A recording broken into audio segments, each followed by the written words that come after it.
Napadalhan ng summons si Vice President Sara Duterte para pasagutin ang bise sa articles of impeachment laban sa kanya.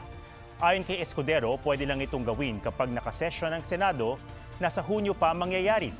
Pero taliwas ito sa sinasabi ng ilang impeachment prosecutors kaugnay sa anilay impeachment function ng Senado. Ayon naman kay Escudero, makatuwiran ang panahon ng paghihintay sa pagdinig na di raw naiiba sa proseso ng ilang korte gaya ng International Criminal Court.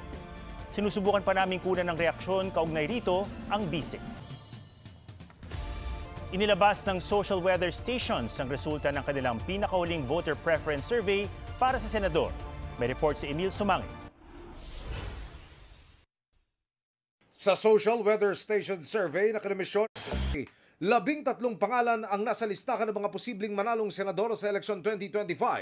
Ito ay sina Senator Bongo, Representative Erwin Tulfo, broadcaster na si Ben Tulfo, dating Senate President Tito Soto, incumbent Senators Lito Lapid, Ramon Bong Revilla at Pia Cayetano, dating Senador Ping Lacson, Senator Bato de la Rosa, TV host na si Willie Revillame, Makati Mayor Abby Binay, dating Senador Manny Pacquiao at Congresswoman Camille Villar. Sa pamamagitan ng face-to-face interviews, tinanong ang 1,800 registered voters sa buong bansa kung sino ang iboboto nila sa pagkasenador kung gagawin na ang eleksyon noong panahon ng survey. Isinagawa ang survey noong March 15 hanggang 2025. Ang survey ay may margin of error na plus-minus 2.31%. Emil Sumangil, nagbabalita para sa GMA Integrated News. 47 days bago ang eleksyon 2025. Tuloy sa pag-iikot ng senatorial candidates para ilatag ang kanilang mga plataporma sa taong bayan. May report si Marisol Abdurrahman.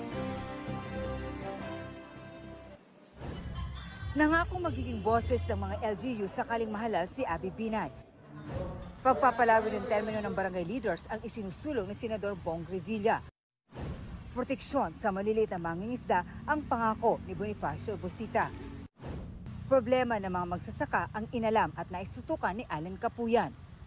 Pagsulong sa musika, kultura at sining ang idinin ni David De Angelo sa Bulacan.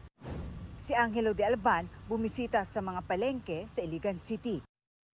Pagkamit ng abot-kayang pabahay ang tinalakay ni Leody de Guzman sa Baras, Rizal.